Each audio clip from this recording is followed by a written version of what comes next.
Hello. Welcome to Black Tea News. I'm your host, Christina Barr, and today we're going to be talking about listless vessels, the wannabe new deplorables moment. There's a lot of folks talking about it. I see it everywhere. DeSantis made some comments, and people are saying, "Oh my gosh, he's attacking Trump supporters."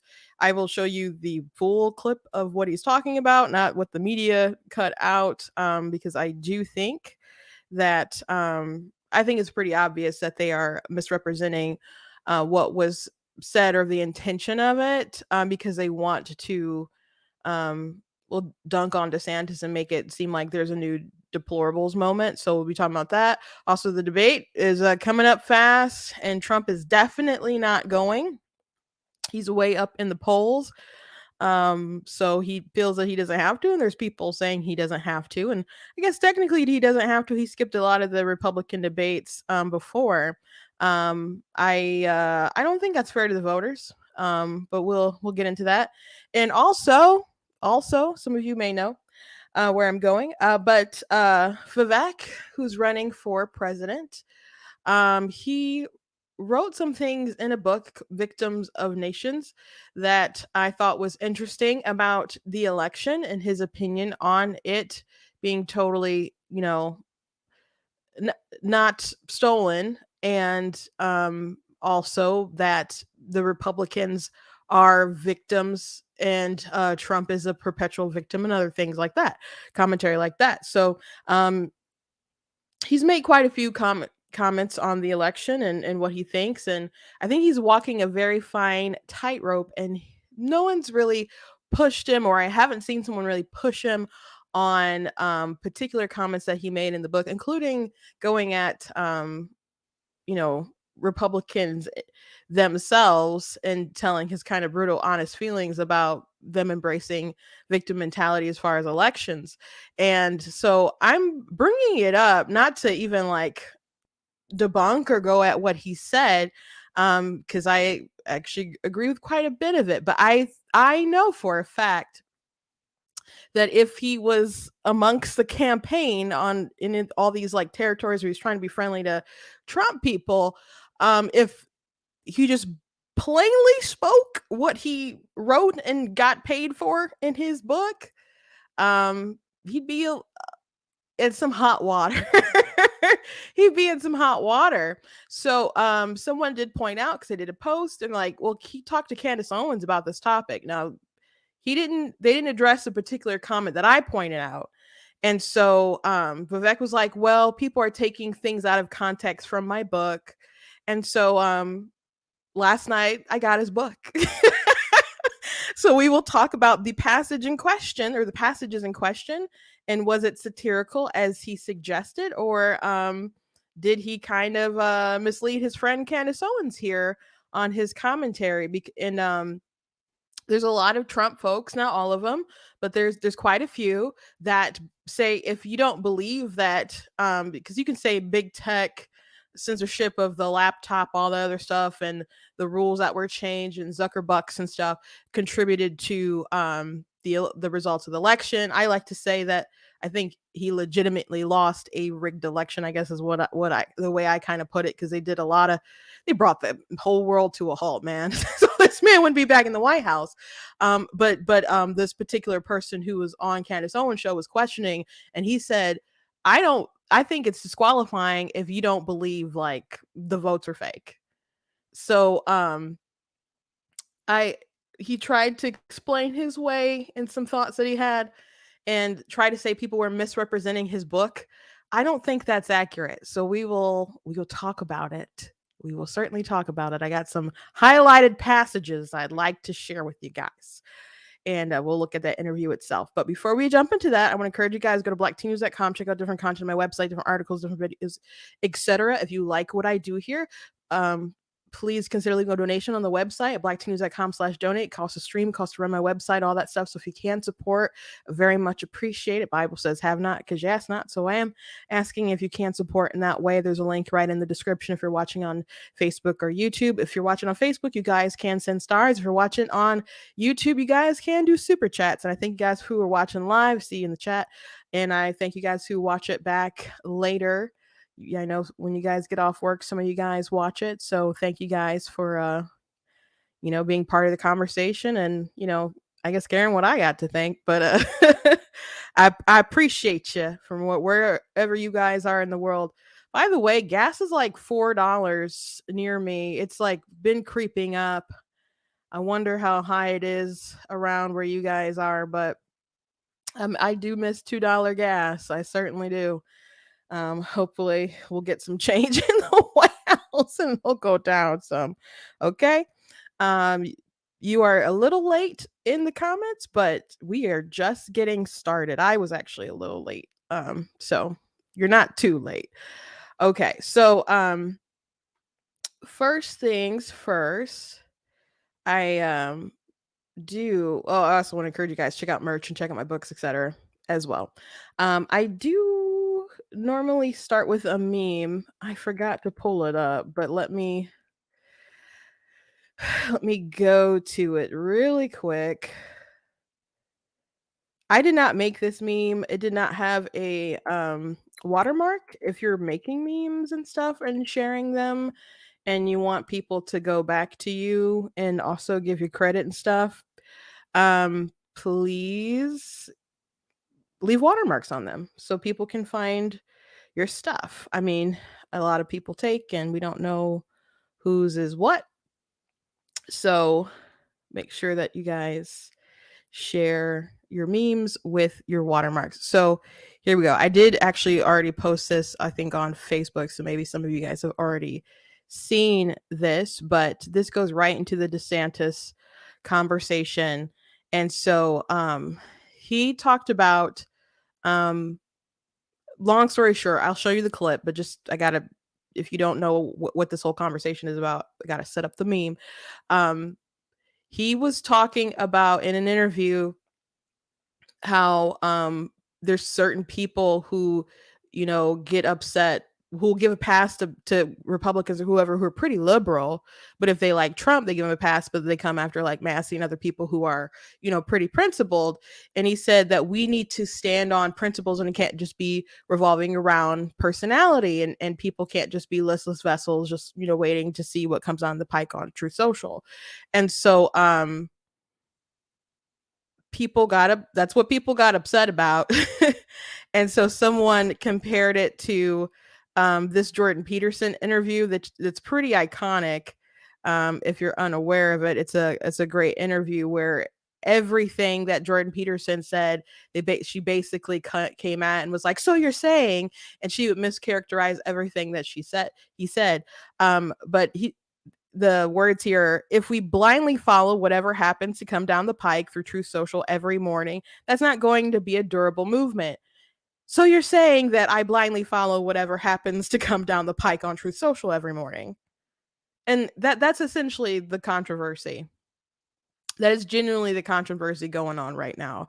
That you guys know the saying, a hit dog will holler.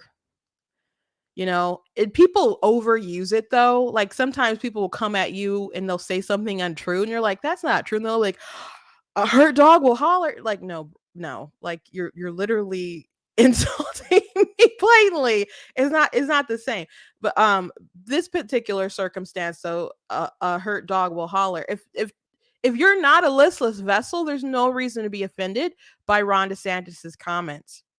If you don't fit into that category, if you're someone who stands on principles, like you fiscal responsibility, a social conservatism, pro life, low taxes, like we can differ on certain things, but if you have, if you look at, well, this is what the Constitution says, these are my principles, this is where the party alignment is, and this is why I'm trying to advance these particular issues because I think it's going to help the country, I think it's going to help America. If that's how you think, and you don't just change on a whim because there's a truth, tweet or whatever from Trump, and you're like, okay, Trump said this, I have to go on the attack, or I have to change what I said, or I have, then they're not talking about you.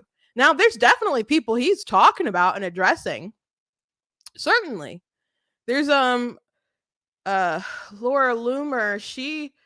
Now, apparently they wanted to hire her for the campaign before, but it was too controversial something, so they didn't end up doing that. But she has been like, there's a recent picture with her and Trump, and she's been working with like a big liberal online to go after DeSantis because they're the mutual enemy. But she's posted stuff like, I'm just going to vote for Trump, only Trump, not a Republican, etc. And she ran for office too, like, so there are people who are just like, it doesn't matter, it's just only for the man. And if Trump wins and he's, we have the whole inauguration again on in 2025, and he puts his hand on the Bible and, he's president again, he's a lame duck instantly. So the question is, how do we move on?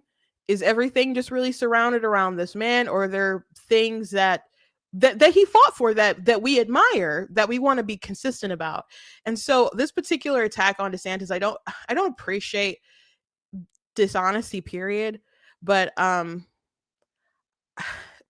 didn't like it when people came at Trump and would misconstrue things that he said. And we spent a lot of time, we all spent time. I don't know if we all spent time, but I'm assuming a lot of people spent time in 2015, 2016, cleaning up what he said or trying to explain it to people who just thought he was the worst, looking at different tweets that went viral. And then there's like the correction tweet that goes afterwards that doesn't get enough play. I think it's better now with the notes thing that can just be added under tweets for context. That's a really great addition to the platform. But we didn't have that back in the day. It was just like, here's a lie. And, it goes around the world and it makes, the person look bad, and people purposely lying, and they know they can get away with it. Maybe sometimes people just kind of make mistakes, and people regurgitating stuff.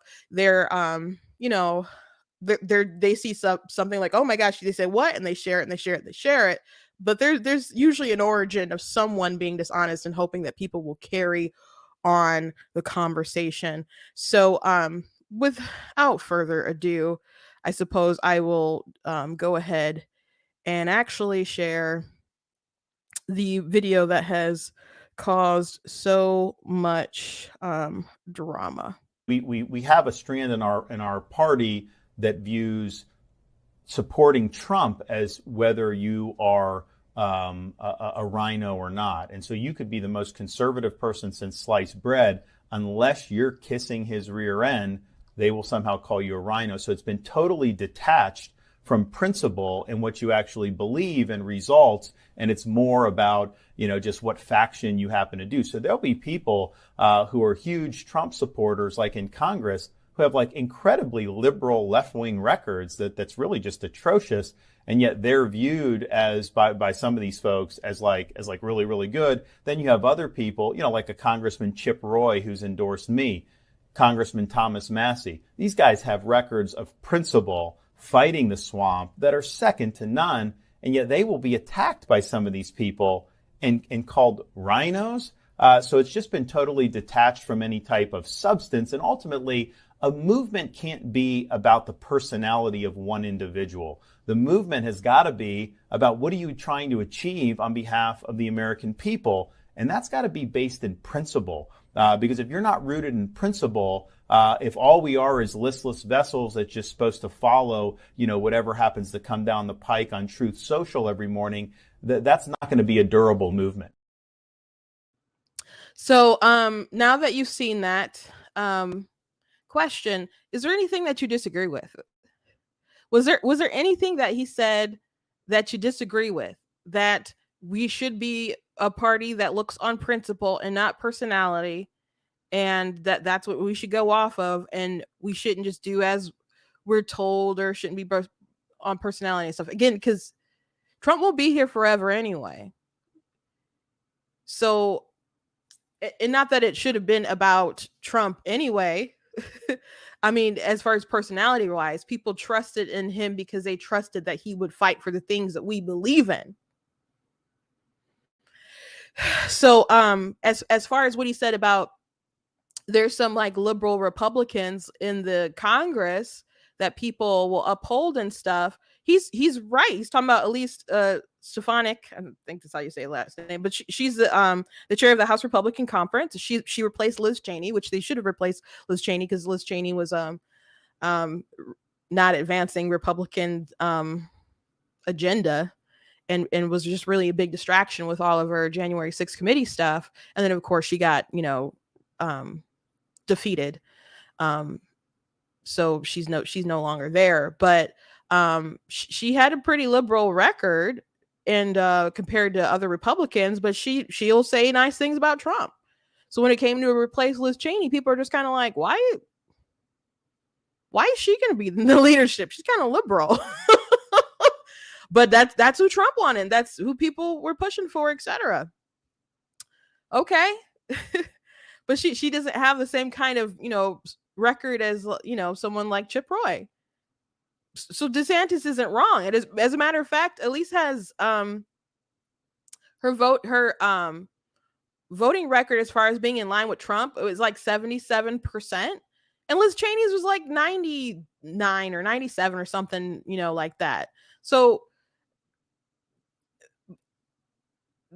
he had, that's truthful too. So I no lies were detected. So the only reason to be offended by what he said is if you yourself are a listless vessel. and you wait for that, oh, what's the talking point? Let me go on the attack. And Trump, his folks are, playing it up. They're calling it the new, basket of deplorable sort of thing. They're like, he needs to apologize. And it's just really being mischaracterized. Vivek jumped on it too, which I don't appreciate. I guess that's what also, launched me to the rabbit hole of what the topic that we're going to talk about afterwards. But the media jumped on it too. CNN and Fox had segments talking about it. Fox actually, on their Chiron, called it degrading. So give me a second so I can show you guys that. But they called it degrading on their Chiron. Here we go. The degrading remark. Did you find it that degrading? Again, he's specifically talking about some people, sure. And technically those people are voters, but the idea that they want to paint is that he's talking about everyone who's planning to support Trump, backing Trump, has back or whatever, listless vessels. And I don't think that's true. Now, I think there are some people who are pretty uniform.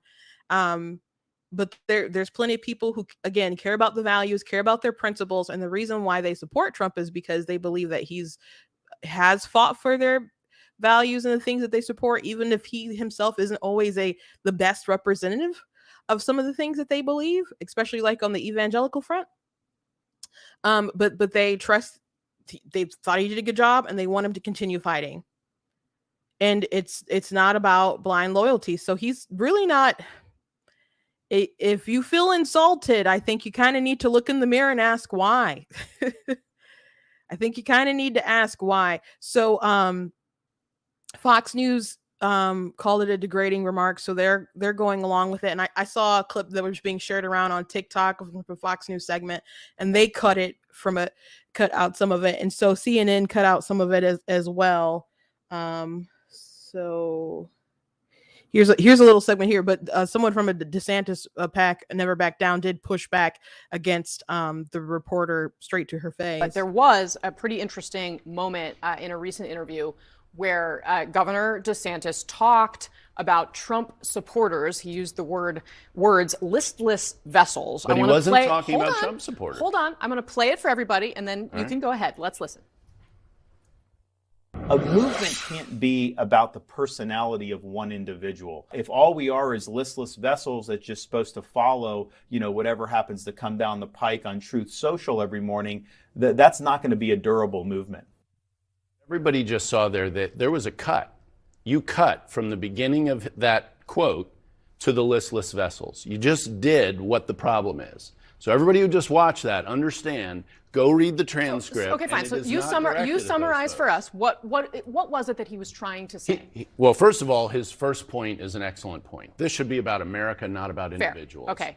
And how do we get from there to listless vessels? Yes, well, the rest of an entire paragraph, by the way. I mean, there's a pretty big gap in your cut. So he's talking about some of the folks in D.C. who've endorsed Trump. He's talking about the more general environment and referring to all of us collectively. We can't just sit back and take all of this, be listless vessels. We have to move ahead with a different vision. That was not Trump assigned. And so folks, go read the transcript. You don't have to listen to me. You can go read it yourself.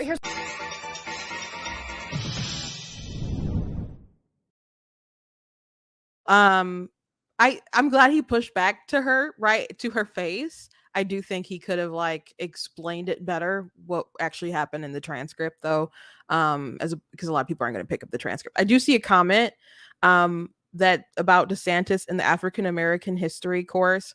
I've covered that a lot, and what people are saying about the African American history course with Ron DeSantis and stuff is just blatantly not true. Again, I've covered a lot. That's not the topic of today. I just happened to see that comment really quickly as that video was playing. So I just want to address, I do have a video with This Is Savvy that goes through a lot of commentary from his objectors, from Kamala Harris, from Byron Donalds, from the Black Conservative Federation. And we talk through the whole thing. It's about an hour and a half, maybe hour, 40 minutes or whatever. I mean, it's pretty extensive when we talk about it, but I've talked about it quite a bit then. I'm probably going to do a big kind of detailed debunk video that will be shorter than that long form conversation. But it's just not true. And I don't have time to go through the whole thing today, but it's just not true. So I encourage you to check it out, at least that one video. But I've covered it, and you can find other lives when I've talked about it. But I'm gonna keep pressing on with this particular topic. So again, you can also not like DeSantis and then still be like, that's not right for how people are misconstruing what he said. Again, it drove me up a wall how people would come at Trump and say things that weren't true.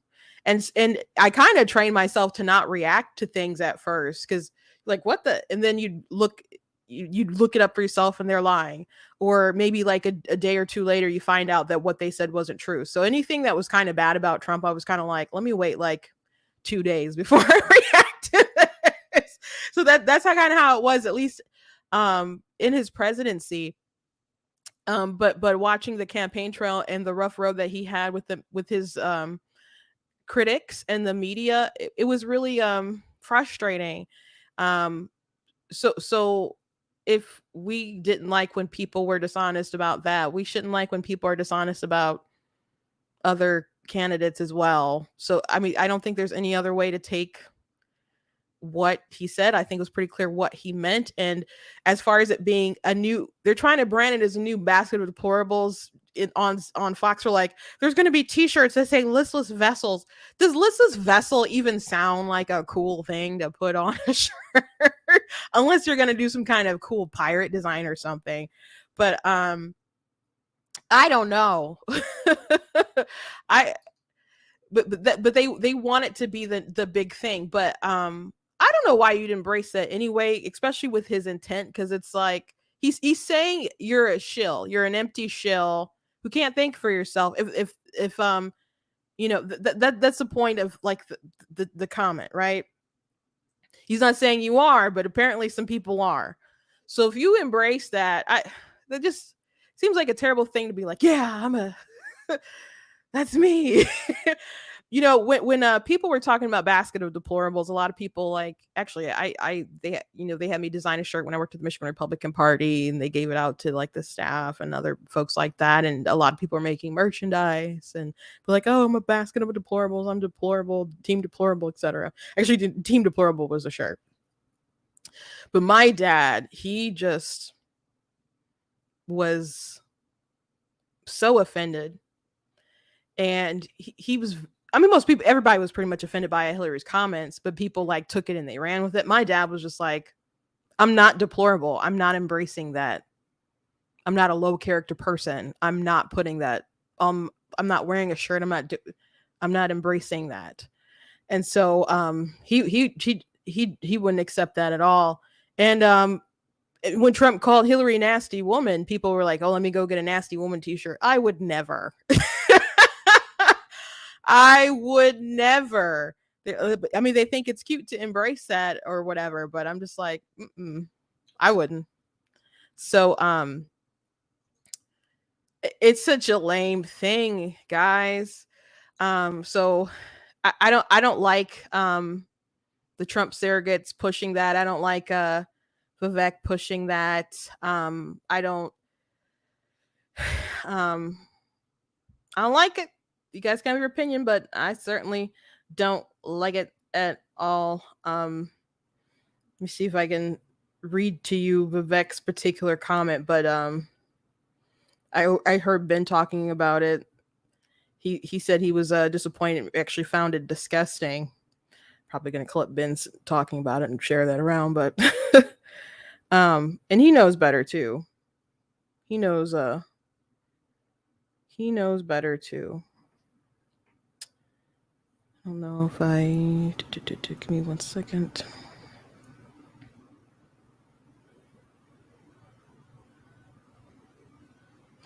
Okay, yeah, he said the real danger to our movement is the rise of listless vessel robot politicians who blindly follow the commands of their super PACs. So he jumped on that listless vessel thing. So prior to this, we're going to segue into the next segment. So I saw some comments people were sharing around from Vivek's book, saying things like, let me just read a particular quote. Conservatives have their own victimhood complexes these days. We are, after all, a nation of victims now.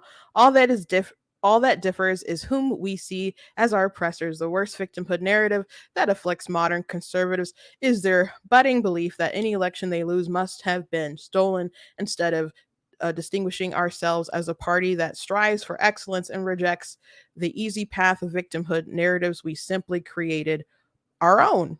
So that's from his book, Nation of Victims. And so there's comparisons of Trump to Stacey Abrams and saying that, it was a dark day for democracy and stuff. So I was like, I would like to see some people address this. And or he be pushed on this, because I know he's talked about election stuff. He veers into the Hunter Biden laptop stuff. He doesn't just frankly say like things that he said in his book. Now, granted, people could say that he's changed his mind or he's evolved into some things. From different viewings of Vivek, I have suspicions that, shocker, because he is a politician or running, so I guess that makes him a politician. He's telling people what they want to hear. That's my suspicion, at least. And again, if I'm not even contesting the things that he's saying. I'm saying that if it was aware or a bigger thing known of his comments and his feelings, people would feel quite strongly about them. So I'll give you an example. During the midterm elections and stuff, it was pretty well known, talking to different consultants and stuff, that the media would ask questions about the 2020 election, not to see whether they were kooky or anything about whether they believe the election was rigged or anything like that. It was a matter of, are they going to say this thing where maybe they probably believed the election was legit, but if they say it, they'll have voters who are ticked off that they said it. So the so the media, they're trying to test if they think you're kooky, because they're like, no, there's no fraud. You guys are kooky if you believe this. But they're also trying to see if they can separate the politician from the rest of the base. So during a gubernatorial debate, primary debate with 5 candidates, Tudor Dixon and Kevin Rinke and Ryan Kelly and Garrett Soldano and who am I missing? Pastor Ralph Reinbart. I don't know if this is how you say his last name, but I think I said 5 people. But they were all together, and people asked, like, well, do you believe that? And they're trying to differentiate, paint a difference between them, because they all pretty much believe the same things, right? So they get asked, like, well, do you believe that the election, was legit or whatever? So Tudor Dixon had this elaborate answer, and she starts talking about, signature verification being laxed on that. She talks about Zuckerbucks. She talks about that Time magazine article that's like the secret shadow campaign to save the election or save democracy or whatever. And she's talking about suppression of like Hunter Biden's laptop and media interference, and it's an elaborate answer about going back to the thing I said, like altering everything else to get the particular result. And people didn't seem to like her answer, and they're like, no, we want to know, raise your hand if you believe that the votes are changed. So I'm watching this and I'm like, this is how they're weeding out people, whether or not they literally think the votes were literally changed. And there was kind of no saving grace on that particular issue for folks. I don't remember who all raised their hand. I think maybe everybody raised their hand, and Tudor did it reluctantly. I can't recall, but I just thought that was interesting, because that's how some of them still weed out people. And so someone questioned Vivek on Candace Owens' podcast, and they had this idea. They said it's disqualifying if you don't believe that things were literally changed. So I think he's pussyfooting around some of his feelings and thoughts, and that's my suspicion. You guys can let me know what you think. I'm just, again, always sharing my thoughts. I don't know this man personally, but let's get through this interview, or some at least segments of it, because I think it's interesting. So let me share my screen here. We're gonna watch it straight from YouTube. I'm a little surprised this is up, because YouTube still has like election stuff, that they'll take down. But I don't think they're as strict as obviously they're not as strict as they used to be. They were pretty bad before, but if there's a sudden cutout, I guess you guys know what happens. Okay, so we will start here. I started to dig a little deeper on Twitter, and I came across some passages from your book. And I don't know which book it is. It's one of the two, but it talks about January 6th, and it says, "It was a dark day for democracy. The loser of the last election refused to concede the race claimed the election was stolen, raised hundreds of millions of dollars from loyal supporters, and is considering running for executive office. I'm referring, of course, to Donald Trump. Do you think that the 2020 election was fair? Do you think that Joe Biden got the most votes in American history, or do you think 2020 was rigged? So I'll answer that. I think 2020 was rigged specifically by big tech, but I just want to say something at the outset because this is the first time we're meeting. Is that I've actually been a longtime fan and of your tweets particularly, and I understand that I did a little bit come out of nowhere. Right, I was in the business world. I had no public footprint at all until 2020, and then really 2021 when I stepped down from my job as a CEO. So just a little like also background of something interesting about Vivek here.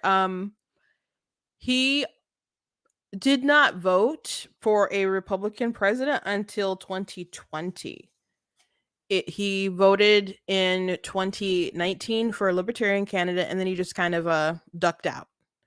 So I do think it's a little interesting that he hasn't really been civically engaged in that particular sort of way, and wants to bump up the voting age.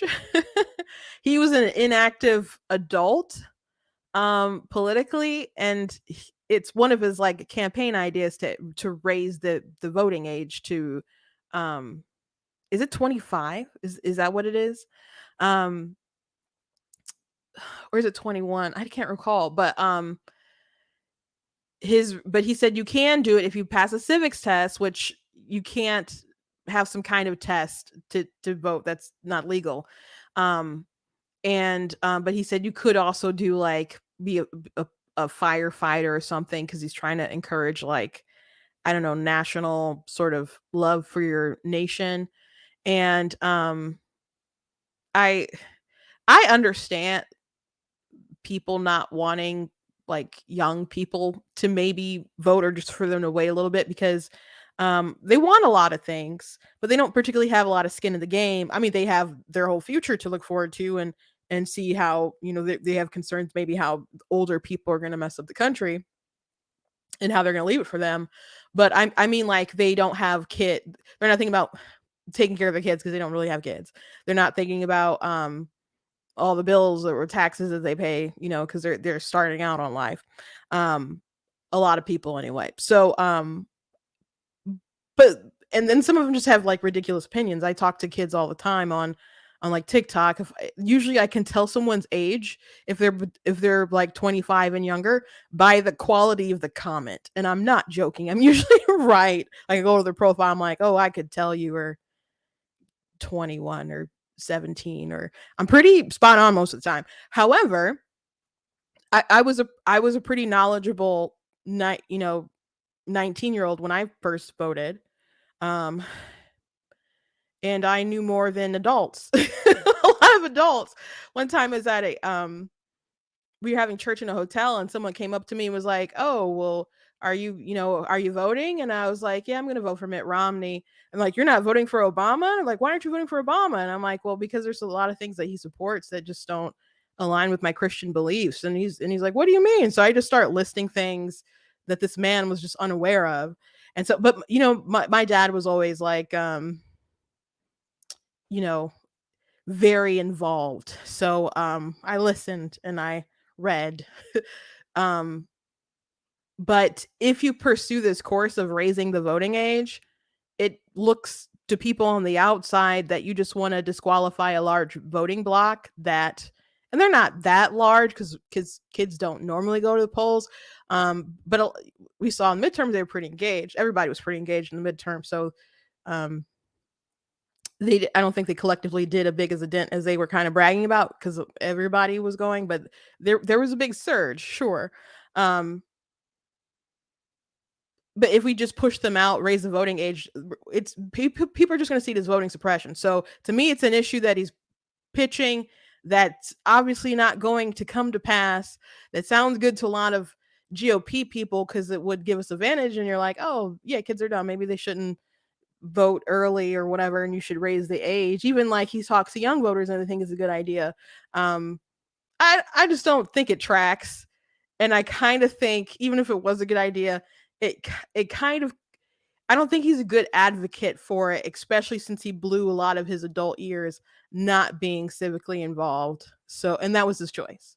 So again, first Republican president he voted for was in 2020, and the next election he's saying he wants to be president. So a little background there, just an interesting tidbit. Did not mean to strive that long on that topic. Invite the scrutiny. Some of it's bad faith, but then I take someone like you, and I understand your heart is actually in this for the country as opposed to some of the other trolls. And so that's why I'm engaging with this directly. So let me be really clear about something. I've written 3 books in the last 18 months. That passage has now been floating around Twitter.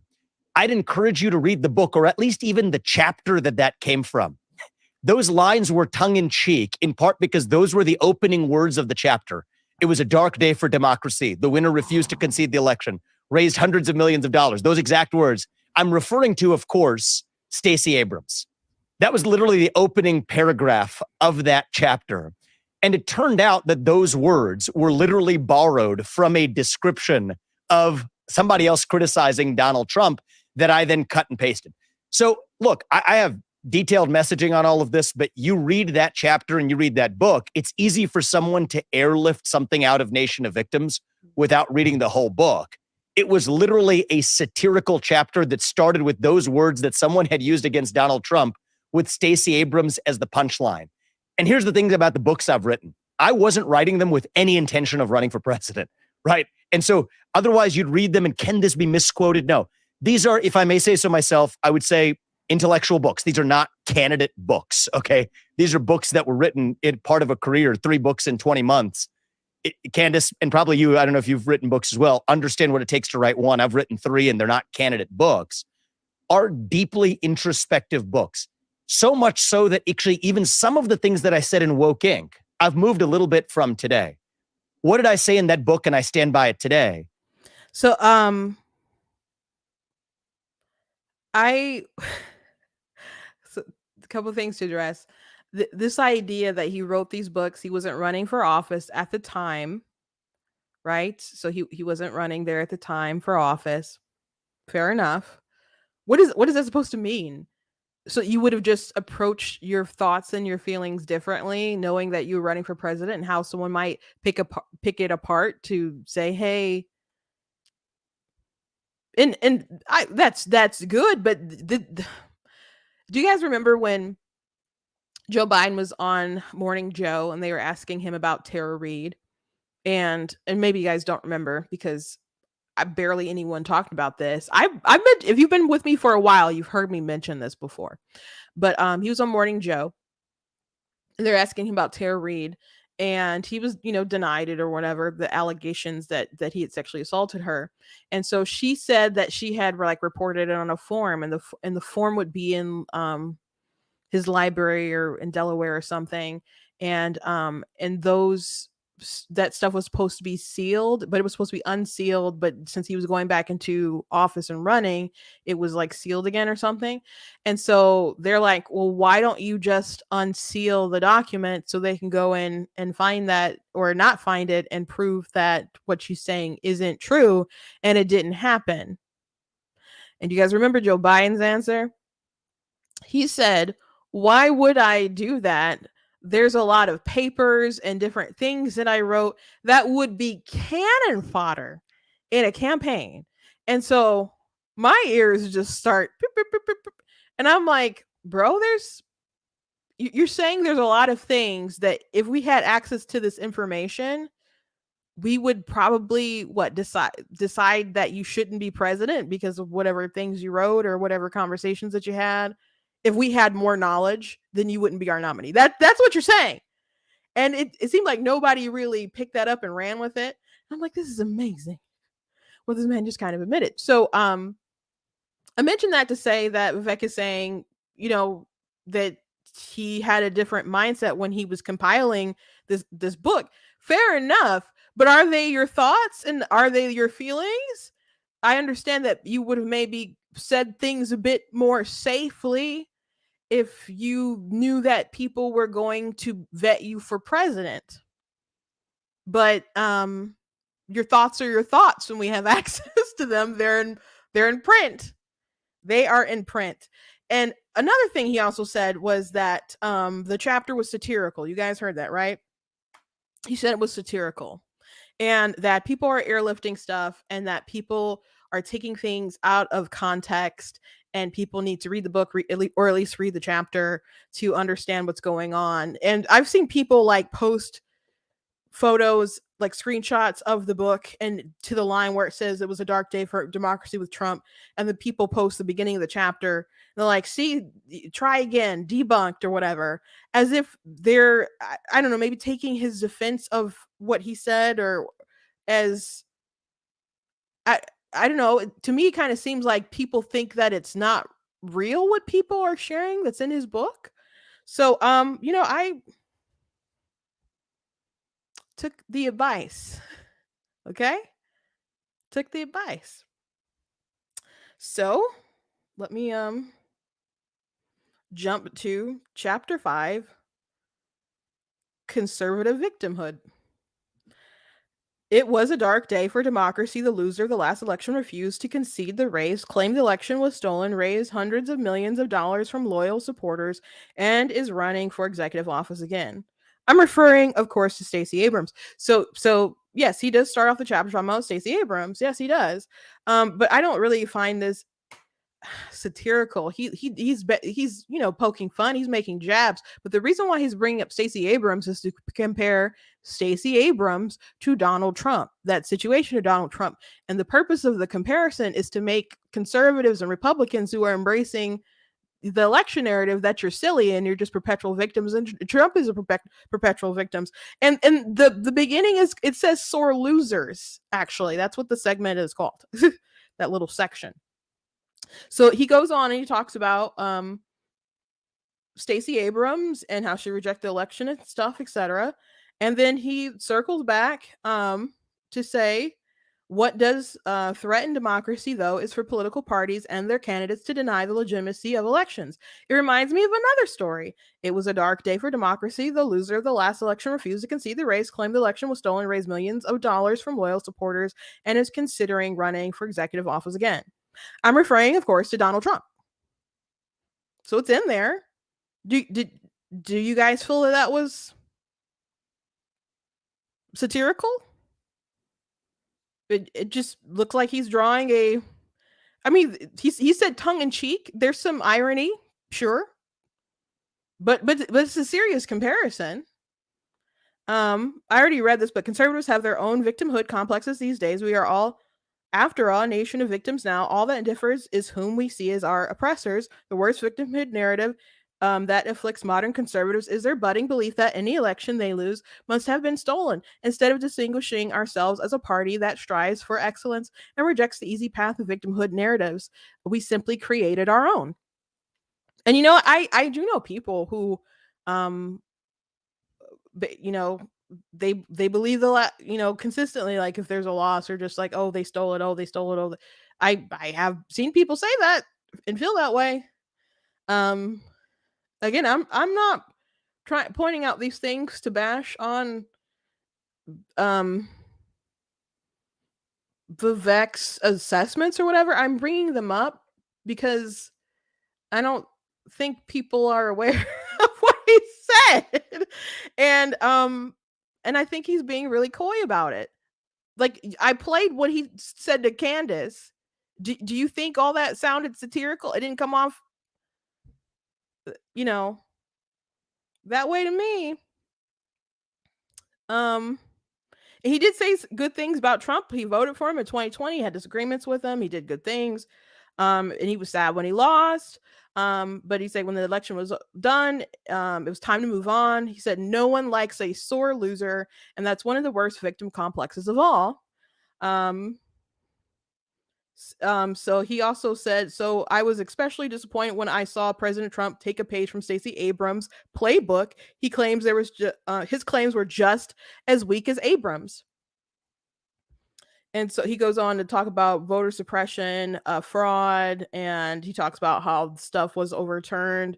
In many cases, judges the president himself had nominated ruled against him. And he said that's a good sign of the institutions. And he talked about how top election officials, virtually every state, regardless of party, found that there was no evidence. He talks about cybersecurity and other experts, saying it was a secure election, and so he goes on to to basically write there's nothing to see there. And here's another thing. He said, furthermore, I've talked to many Republicans at all levels of government that not one has ever presented convincing evidence that the 2020 election was stolen from President Trump. Very few have seriously tried. I don't believe that most Republican politicians actually think the election was stolen. Lately, more of them have started admitting that in public. So I think he probably thinks that when a lot of people say that it's, there are issues and kind of, bring up things that you hear Trump say, I wonder if he thinks that they're being honest and telling the truth, or are they just telling voters what they want to hear? I think that would be a pretty good question. He said, I recognize that this is not typical conservative talking point, and I'm committed to following the evidence, not blindly rooting for any one person or party. The pursuit of excellence requires that beliefs be determined strictly by evidence, not loyalty to one group or animosity for another. I'm simply not convinced the election was stolen. I think that's fair. Again, I just don't think his view in the book is what's kind of being presented on the outside, and definitely not when he's confronted about this by Candace Owens. And let's watch a little bit more of the interview here. Two things that I think are really important points. The 2020 election was stolen principally by big tech, the Google search algorithms that suppressed actual stories that you could have read on Donald Trump. Hunter Biden laptop story suppressed on the eve of an election. There's definitive data showing that actually would have changed the outcome of the election. I personally find that data, just like in terms of the raw numbers, even stronger than the data that's yet been presented on ballot fraud, though I think both existed. So I'm aware of like the data, or at least the reports that he's talking about. And I was talking to my sister about that earlier, and I was like, I don't know if I can see that. I mean, maybe like in Georgia or something, you can make a case where it was closer and it ought to be red. But I live in Michigan, and it is a blue state, or it's purple, I guess you could say, getting bluer all the time. Please help us. But even if they hadn't suppressed stuff online, I'm like, well, what does that do for, the grandmother who watches 2, 4, and 7 and doesn't go on Twitter, or is just going to get their stuff from the local news, who was just suppressing that information and wouldn't report on it anyway. So, I don't know about all the other states, but that particular fact in my particular state, I don't know that would have made a dent. It's not right that they suppressed that information though, and they should have been reporting it. But the media was dead set on not reporting it. So just because they suppressed it on the internet doesn't, if the actual news organizations, and I know Jack Posobiec was like tweeting at Jake Tapper, like, I can give you a copy of the hard drive. They didn't want it to be true. They didn't want it to be true. If we had a fair press, Trump would have had really good approval ratings and calm presidency probably. So Trump had a raw deal for sure. And Vivek does talk about how he thinks that his actual election, in 2016 was basically overwritten by the crazy kind of lies that the Democrats and stuff pushed. And that really wasn't fair. But that's a different thing than the question that were addressed in this video. But I don't know if he addressed Hunter's laptop in another book. I didn't see it mentioned in here. Not in a search or anything like that. So that's to my recollection not in the book. I've been very clear about where I stand on ballot fraud single day voting, election day as holiday, has to be paper ballots. And by the way, government issued ID matching the voter file. But I think what's more important to understand as well, and I talk about this in this book, is 2016 was actually, that's the point I just made. I'm going to jump ahead a little bit, a couple minutes later, when Candace admits that she hadn't read the book, and so she's just kind of going by what Vivek said about it. What you were going to say as an answer to that, and guilty as charged. When I saw the things being passed around, I actually thought maybe he actually did say this, and I will completely own the fact that I did not read it, and I cannot defend. I cannot further offend it, because obviously what you're saying in defense makes sense, that it was airlifted. Rogan, did you actually read the full chapter either, or did you also see what was circulating? Okay, so what's funny about that, as a Trump supporter, it's not my main point, right? Yeah. So let me preface by saying I respect Vivek for coming on and having this discussion, knowing that I'm a very vocal critic. My main point is that Vivek does not believe there was actual election fraud with the ballots, that he can watch something like 2,000 Mules. Did you see 2,000 Mules, Vivek? I've seen part of it, I have to admit. I did not finish it, but I highly recommend you go watch it, because it's probably one of the most important documentaries in recent history that showed massive systemic election fraud across this country. And to me, as a vocal supporter and just a voice for the MAGA base, I will say, if you do not believe that there was election fraud beyond what big tech suppressed, that they are not muling around hundreds of thousands, if not millions of ballots, that if at 3 a.m. in the Detroit TCF arena, they didn't drop off hundreds of thousands of ballots on video, that the Gateway Pundit has exposed, that they were banned from Twitter, that there was no Republican supervisors, that we saw vote spikes in Wisconsin, Michigan, Pennsylvania overnight in the dead of night, that they shut down Georgia for a water pipe break, and then suddenly they pull out ballots out of under the table and start counting. If you don't think that there's election fraud, in my opinion, that is disqualifying for anyone running in the GOP, because this is not politics as normal. Okay, so funny thing about 2,000 Mules, right?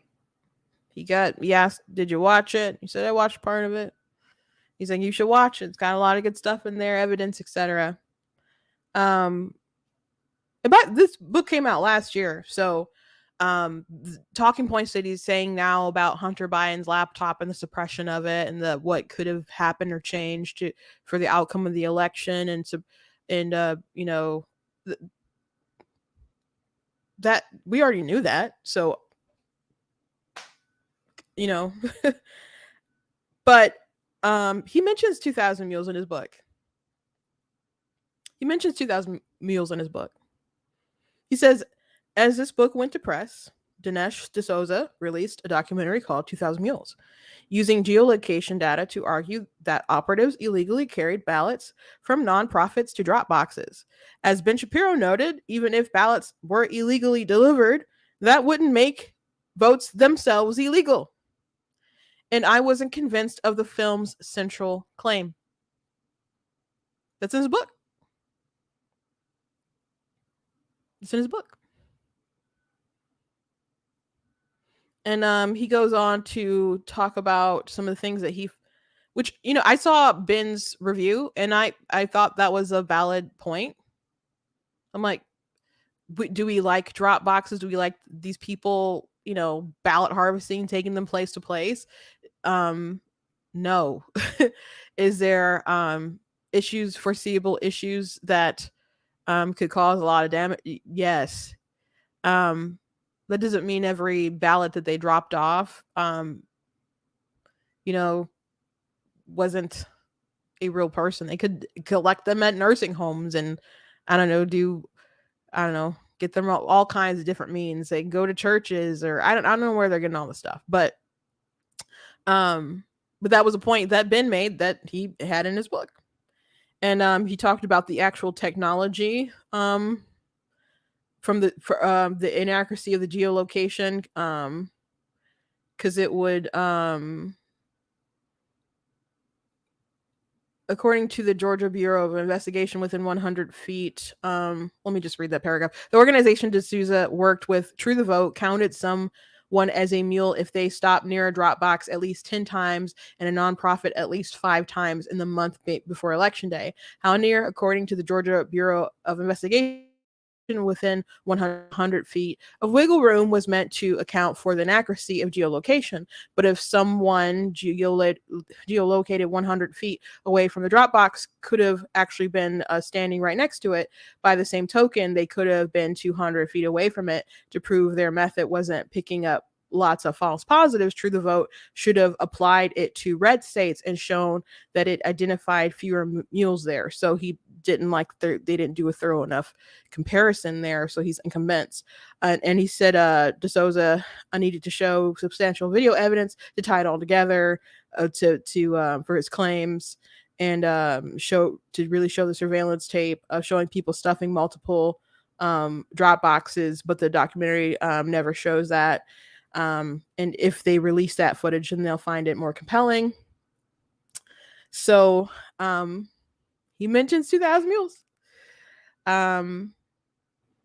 He said at times the Republican Party seems moving forward toward the position that any races it wins are legitimate and any it loses were stolen. That's not a tenable view. It's just preferred conservative brand of victimhood, a knee-jerk kind of sore losing, more common to playgrounds than great republics. Republicans could have become the one major party that moved beyond grievances and aimed only for greatness. Instead, we place grudges about elections at the core of our party identity. Once victimhood becomes part of the essence of both parties, it's just a national identity. So, I'm not here trying to criticize his book. I'm here saying I'm criticizing his lack of conviction. I don't I think if voters heard this, they'd find, or Trump supporters particularly, if he was saying this on the campaign trail, they'd find that far more offensive than listless vessels, I think. And then he also compared Trump, or brought up the fact that when Trump lost the primary in Iowa to Ted Cruz, that he said it was rigged. And that he said it was stolen. And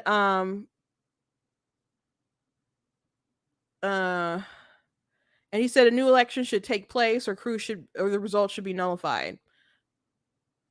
And he also mentioned how he had said that Dr. Oz during the midterm should declare victory, so it will make it harder for them to cheat with the ballots that they just happen to find.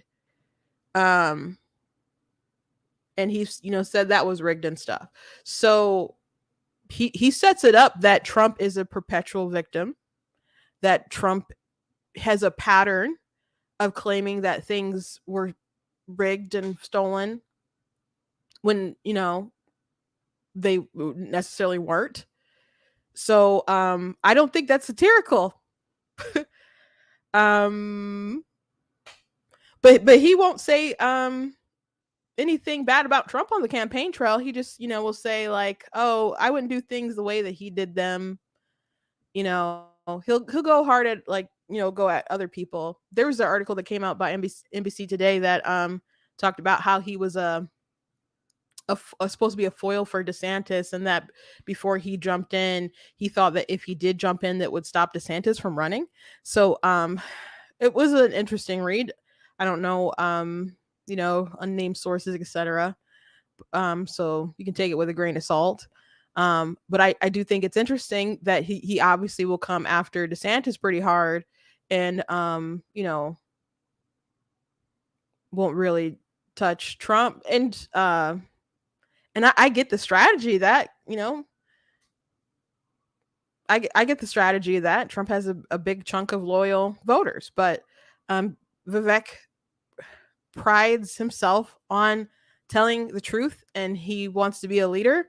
And I, again, have a suspicion that he tells people what they want to hear. And you can say, well, that's what politicians do.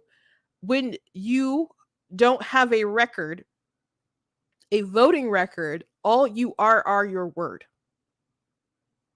Like, you may not like DeSantis, but you can see how he governs, and you can at least judge that and make an assessment on what he is or isn't going to do. And back in 2016, I thought it was a gamble to go for Trump. Like, but I would tell people, like, Hillary Clinton is a guaranteed evil. You know what her record is. You don't like what she does, and we have an idea of what she will do and what she's saying she will do. So you can either choose a guaranteed evil, or you can take a chance with Trump. Some of the positions that he's had, like on war and etc., he's had them for a while. Yeah, he's flipped on some like social things, but a lot of like economics and war stuff that's been pretty consistent. And he did things to try to assure voters, like, oh, here's my list of people that I would put on the Supreme Court, and that was just a something to ease our minds, ease our hearts. That was a good move from him. Now there are people who thought that he would never pick someone from that list, and Ben Shapiro lost a bet and had to wear a Trump hat on his show after he appointed Gorsuch. But he was very happy to be wrong. He was very happy to be wrong, and I was very glad that gamble paid off. But but he also had a long history dealing with people. Vivek said he came out of nowhere, and again, Trump has been flirting with the idea of president for a long time. People have been trying to recruit him for it. He's been very involved in a lot of people's lives and knows a lot of people, etc.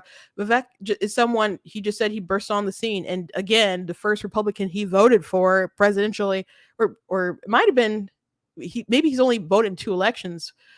He voted when he was 19 for a libertarian, and he said it was just basically a throwaway vote. And in 2020. So 3 years ago, or not quite, but he voted for the first time in a very long time, first time for Republican. Now he would like the nomination. I would rather see him go for a congressional seat or a Senate seat, even. But get a little bit more, I don't know, stuff underneath him. But when all you are your word, all we have is that's all we have. It's all we have. And he's a good salesman. He makes good pitch, very good with retail politics, very good on these interviews, has good energy, and is pretty slick. There are times when he's his lack of knowledge has been evident, like when he didn't know what the nuclear triad was and tried to play it off. That was a bit embarrassing for him, but same thing pretty much happened to Trump on the debate stage. But I don't know. I can't remember how many people like flipped out about them not knowing. Of course, it still worked out for Trump, but there's a lot of seasoned folks, including the populist person that people want to see reelected. So I'm still going to be fair to people when they pop on the scene and say when people are lying about this and cover that policy and try to be objective in that front. But I'm leery about Vivek.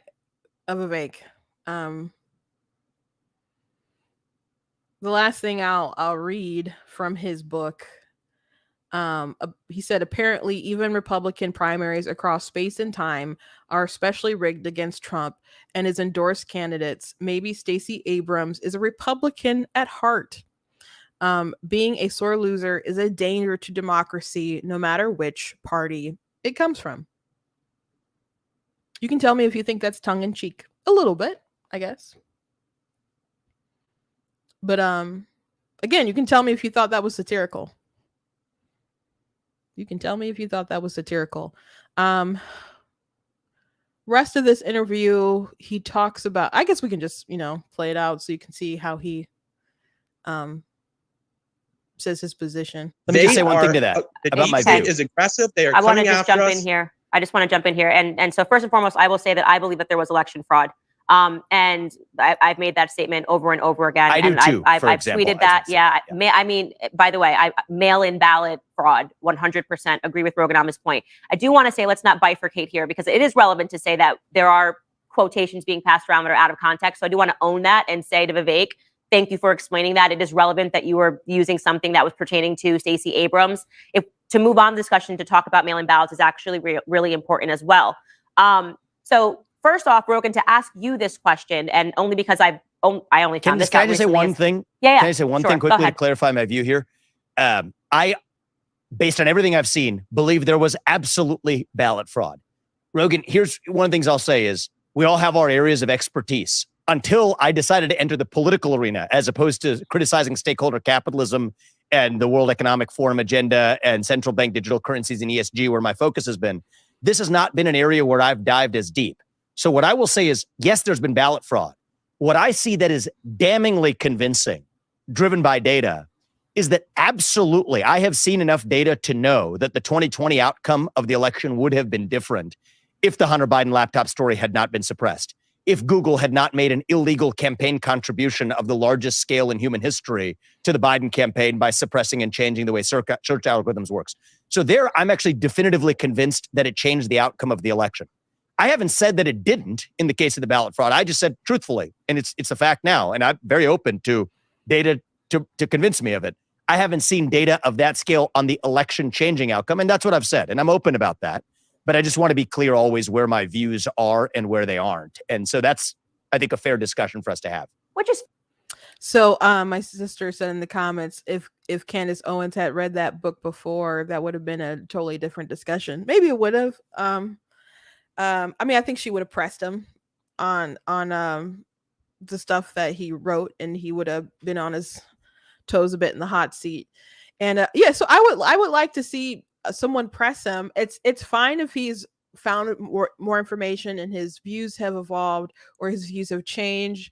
It's fine if they haven't.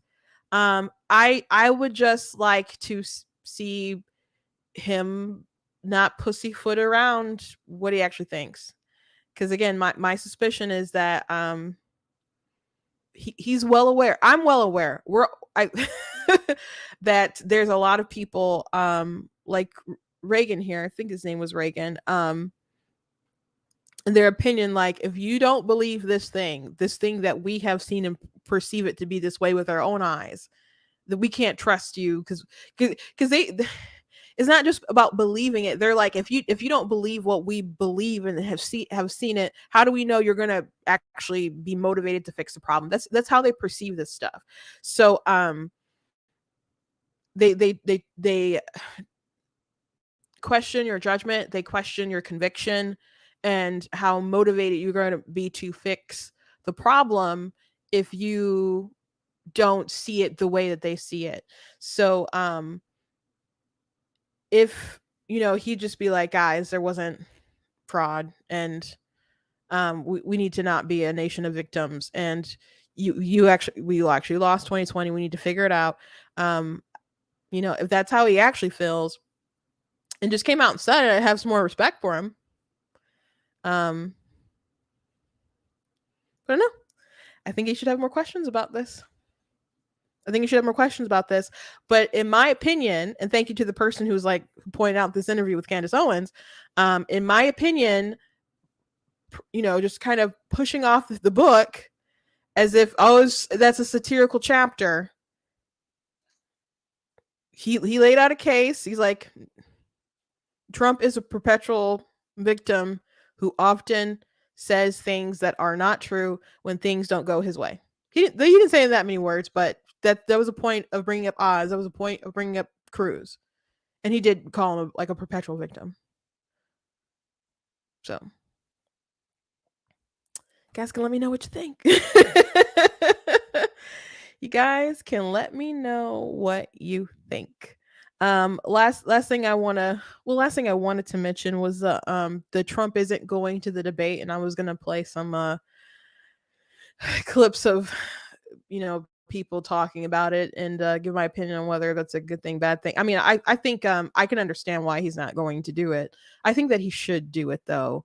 I'm totally not surprised that he's not. Apparently, he's not going to do any of them. I don't like that the RNC is going to have people in the spin room that are Trump surrogates.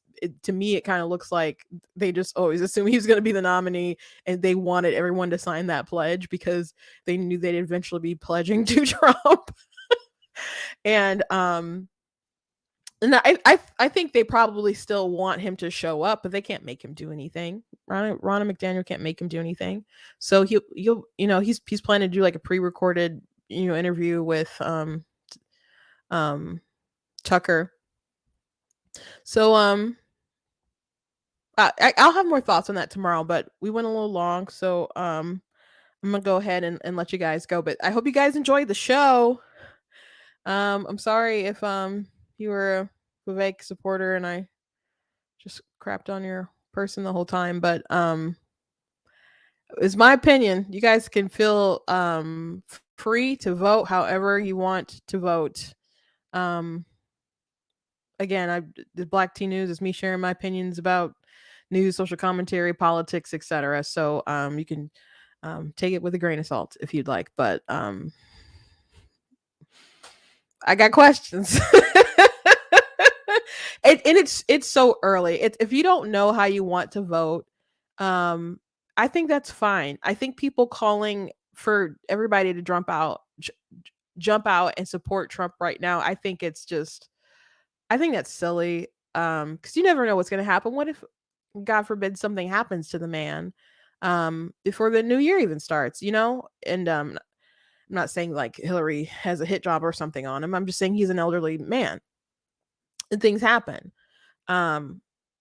So you just never know what's going to happen. Primaries are good. Primaries are good for lots of different reasons because you never know what's going to happen. But also you want to stir up debate and challenge each other and keep people on their toes because there's going to be a general election and you're going to have to face, an opponent, and you need to knock through the other folks to get to where you need to go. It's good practice, and you'll see what works, what doesn't. There's just a lot of reasons. Now Trump has already been through this process already, and people argue like, well, we've seen his record, we know him, he doesn't have to go through all that stuff. But I think it's fair to push him on some of the things that he's done and the decisions that he's made, particularly about COVID. And because he seems pretty unapologetic about some of the decisions that he's made, and some of the things that he's done post presidency. Some questionable people at Mar-a-Lago, and but maybe he didn't want to get asked a bunch of questions about his legal case as well. So it could be more than just not wanting to show up and debate those folks. I mean, he's like 4 or 5 indictments. So and Fox News can be disrespectful with their questions. I remember their questions. It wasn't just disrespectful questions at Trump. They was disrespectful. So maybe it's not even about them. That's just something I just thought of. Maybe it's man has a lot, and not that he won't talk about those things or ask questions or obviously write things on social media, but it's different what a news organization might say as a stump kind of question, and everything you say could be used in the court of law against you at that point. So maybe it's even a legal strategy. I don't know. I just thought about that. But as far as like, I guess put that aside, you can't really put that aside because it is a very relevant thing, an important thing. I do think it's good for those conversations, especially when you're electing someone to be the president. You want to know that someone can go the distance in that kind of way. I think I don't know how DeSantis is going to do. Because he obviously got a lot better with I was going to say campaigning, but he's a lot better than he was during his like first go around. But he had a rough like time running for governor. I think at least that was my perception as an outsider. And then as my I knew people who worked at the RNC and were working within like Florida during that time. So, he had his struggles, and he's having some struggles on the campaign trail now. But I don't know how he's going to do in a big format with that being like the person that people are going to go after, like Christie, Vivek, like everybody's going to go at him. So I wonder how he's going to end the night, and punch at people. But he's good at like hostile environments. So we'll see what happens. Christie's very good at kamikaze attacks though. So we'll see. We'll talk more about this particular topic tomorrow though. And thank you guys for this will be my second closing. Please go to blacktinas.com. Check out content on the website, articles, videos, etc. Please check out different merchandise that we have available at the website. I have different shirts that you guys can check out, like the "I'm not the victim you're looking for." Gosh, there's a funny story with Gina Carano. I'll have to share with you guys tomorrow. But Gina Carano is actually why I made the shirt. But I got the you are not that special. I put that on a little mug too. So check out the merch at the store. Also, I have different books that I've written. I have 17 published, over 30 written, but I have 2 nonfiction books, and one of them is my book, of course, God is Blatantly Against Abortion. So you guys can check that out. It's available on Amazon. It's also on Barnes & Noble. You guys can just search my name, Christina L. Barr, on Amazon and find all my work. Or if you go to blackteeners.com and hit the merchandise page, there's a banner that'll take you over to my book site if you want to learn more about everything that I have made. But again, if you want to support the show, you can go to the website, go to the donate page, and leave a donation. God bless you guys, and I will see you all tomorrow. Just checking really sure to make sure there was no super chats, but yeah, okay. Thank you guys. God bless.